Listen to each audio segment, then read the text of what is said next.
Qué bueno que están de vuelta con nosotros y pues seguimos con una segunda parte con Nicole Pichardo, que está lanzándose, señores, para diputada. Me encanta tener estas mujeres. Vamos a ver ahora un poquito sobre Nicole. Cuéntanos ahora cuál es tu propuesta, cuál es tu idea, tu plan si llegaras a ser elegida. ¿Por qué yo debería de elegirte? Bueno, principalmente tenemos 3 ejes temáticos en la Diputación que vienen por una mezcla dentro de lo que nosotros percibimos y hemos recolectado la data de que necesita el municipio y el país y de lo que Nicole como persona política abraza, cuáles son sus causas. Esa mezcla es muy importante. Una de ellas es que en los años que se avecinan viene una reforma muy importante que tiene a toda la población muy a la expectativa, que es la reforma a la Ley de Educación.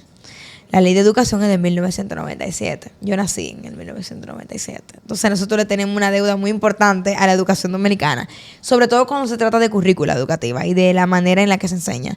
Y una de las cosas por la que yo quiero ocupar una silla en el Congreso en esos próximos 4 años es porque es importante incorporar a esa reforma de la Ley de Educación importantes perspectivas. Y digo importante porque de verdad es que no puedo dejar de decir que es importante. La primera, tenemos que incorporar la educación afectiva y sexual. Y todo el que se ha adentrado a la vida de la maternidad y la paternidad sabe que la educación sexual empieza desde que el niño no puede ni siquiera hablar. Se le enseñan las partes del cuerpo por los nombres que son. Se les enseña quién puede o no puede tocar su cuerpo. Tu abuela porque te baña, tu mamá porque te baña, tu papá porque te baña. Se le enseña a respetar el cuerpo de otros niños.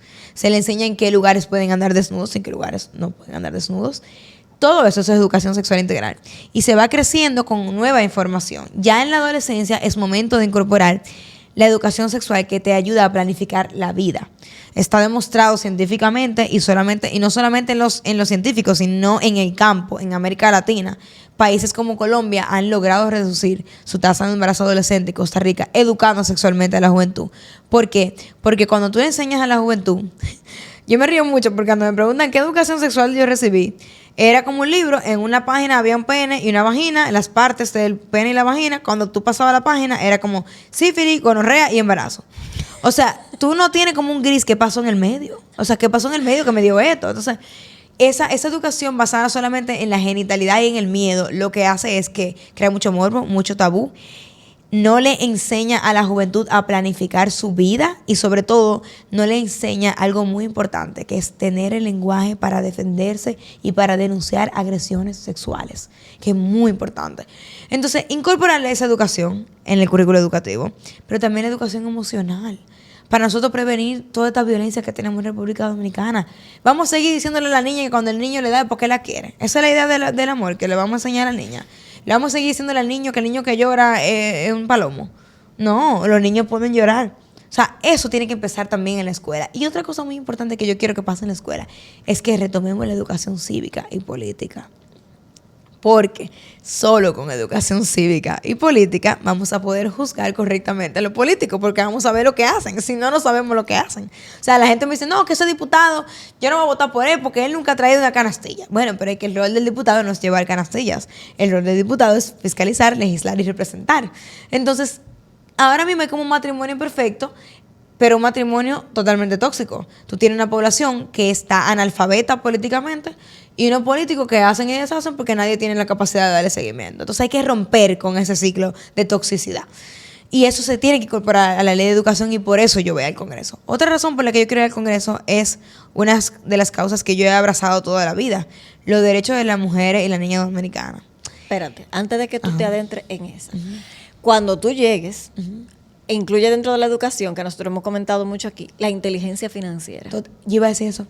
Totalmente. La educación financiera y la inteligencia financiera es algo que tú puedes ser doctor, abogado, empresario, lo que sea, y la vas a necesitar. Y eso no se da ni en el colegio, ni en la universidad. No, en la educación tributaria también. O sea, se puede enseñar a un niño eso desde temprano, aprender a ahorrar también, aprender para que ellos entiendan cómo funciona la economía del hogar y sea más comprensivo también. Eso es importante totalmente. En el debate yo mencioné la educación financiera, porque toda la vida nos enseñan a buscar los cuartos, pero nunca nos enseñan qué hacer con ellos cuando los tenemos.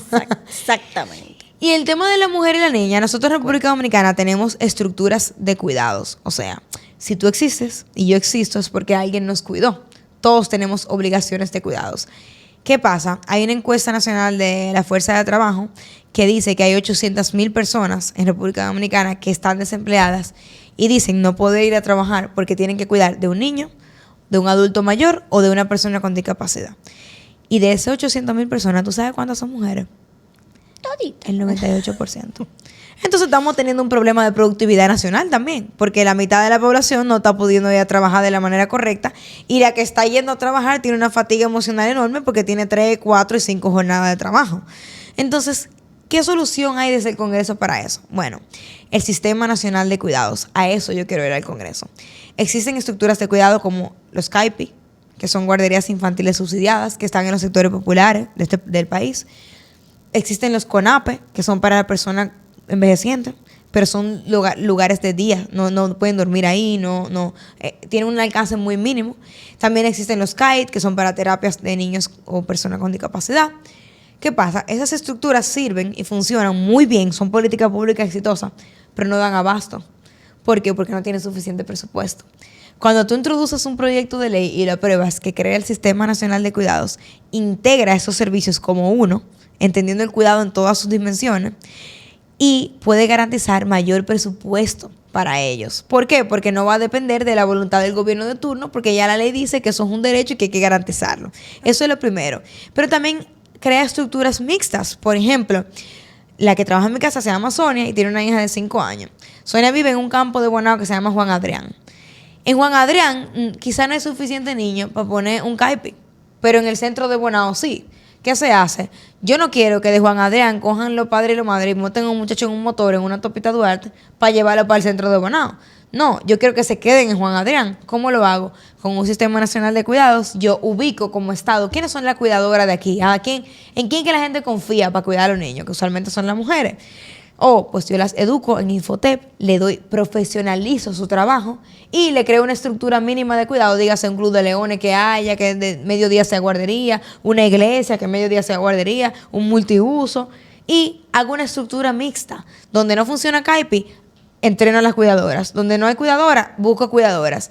Y sobre todo, cuando se integra en un sistema, yo puedo fiscalizar el trabajo, porque yo como Estado tengo el derecho a tirarme de sorpresa a la guardería, a ver qué está pasando. ¿Están cuidando bien a los muchachos? Entonces, esa tranquilidad, que todas las que son madres y ven esto lo saben, de saber que tu hijo está en un buen lugar, que está siendo bien cuidado, que tu persona mayor, tu papá, tu mamá, tu abuelo, está en un buen lugar, está siendo bien cuidado, que tu hijo con discapacidad está siendo bien cuidado, te permite ir a buscar un trabajo, continuar estudiando y rendir más en el trabajo que ya tú tienes. Entonces, a eso yo voy al Congreso. Buenísimo, me encanta. ¿Y cómo tú ves la acogida que estás teniendo con esta propuesta que estás teniendo? Es increíblemente buena. Lo que es retador es explicar cómo funcionaría el sistema, porque como no estamos acostumbrados, la gente no entiende como que, pero ya hay CAIPI. Sí, pero necesitamos más presupuesto, pero también necesitamos estructura mixta, tú sabes. Ha sido muy bueno porque hay muchas personas que tienen familia en otros países donde estas estructuras ya existen. Por ejemplo, Nueva York es la tercera provincia y en Nueva York a la gente le pagan por cuidar a sus seres queridos. Entonces yo le digo, tú te sabes la tía tuya de Nueva York que le pagan, es lo mismo que aquí, lo mismo. Entonces la gente como que lo entiende. Pero sobre todo, la acogida de la candidatura ha sido, de verdad, yo no me imaginé que yo no suelo ser una persona negativa. Pero yo no me imaginaba que el apoyo iba a ser tan abrumador. Yo tengo madres que me escriben de todos los sectores de Santo Domingo Oeste. Te vi en esta entrevista, me encantó lo que tú dijiste. Tengo padres que me dicen, óyeme, cuando las mujeres mejoran, mejora el país. Porque la familia necesita que las mujeres estén bien. Tú sabes. Entonces, como que eso a mí, de verdad, ha sido mucho mejor de lo que yo pensé. Y yo también pienso como, cónchale, de verdad, la gente buena somos más. La gente buena somos más. Lo que pasa es que no nos hemos encontrado. Bulla. No, hacemos poca bulla, pero también no nos hemos encontrado. Entonces, cuando una da el paso, vienen las demás. Y eso es lo que yo estoy tratando de hacer. Sí, la realidad es que lamentablemente siempre lo malo hace más bulla. Además de que lo mismo que tú hablabas ahorita del morbo. O sea, la gente se riega más la voz. Sí. El boca a boca suele ser más grande de las cosas malas que de las cosas buenas. Pero yo creo que todavía, hoy en día, lo que hablábamos al principio, la fe y la esperanza de ver todas estas personas jóvenes que están surgiendo e involucrándose, yo creo que vienen muchos cambios importantes. Sí, yo creo que sí. Yo creo que sí. Yo creo que sí. Y yo entiendo que he visto dentro de las propuestas que he estado viendo que hay mucho enfoque en el tema de educación. Sí. Y definitivamente, para que un pueblo avance, lo que tiene que avanzar y cambiar es la educación. Mire, yo me estaba leyendo un paper recientemente que estudia cómo está la movilidad social en Latinoamérica como región. Latinoamérica es la región más igual del mundo, o sea, incluso más que África, porque por ejemplo en África la mayoría de los países son increíblemente pobres, todos. Pero en Latinoamérica tú tienes gente viviendo en una condición de privilegio altísima y después gente que no tiene agua potable ni un inodoro. Entonces esa desigualdad es muy grande en Latinoamérica. Y una de las conclusiones que saca ese paper es que la razón por la que Latinoamérica tiene un porcentaje de movilidad tan bajo, cuando digo movilidad, es que si tú naces pobre en Latinoamérica, es muy probable que tú mueras pobre, independientemente de tus talentos y tus méritos, es porque la educación, por ejemplo, es muy mala en nuestros países. Y la educación es el ascensor de movilidad social por excelencia. Entonces, cuando eso no sirve, se perpetúa la desigualdad. Por eso es que la educación es un eje fundamental para cualquier político que de verdad le importe a este país. Nicole, si tú tuvieras un mensaje que dejarle a nuestros oyentes, a los que nos visitan, ¿qué mensaje le dejarías? Escuchemos a los políticos. No todos los políticos son iguales. Eduquemos a nuestros hijos para que entiendan y aprendan y se interesen en política. Y sobre todo, eduquemos a nuestros hijos y a nosotros mismos para darnos cuenta que nosotros tenemos poder. El eslogan de mi campaña es votar es poder, porque de verdad que el poder está en nosotros. Nosotros somos personas poderosas, poderosas porque aprendemos, poderosas porque criamos, poderosas porque pensamos y opinamos. Ese poder tiene que reflejarse en las decisiones políticas. Y cuando nosotros no nos metemos en la política se mete con nosotros.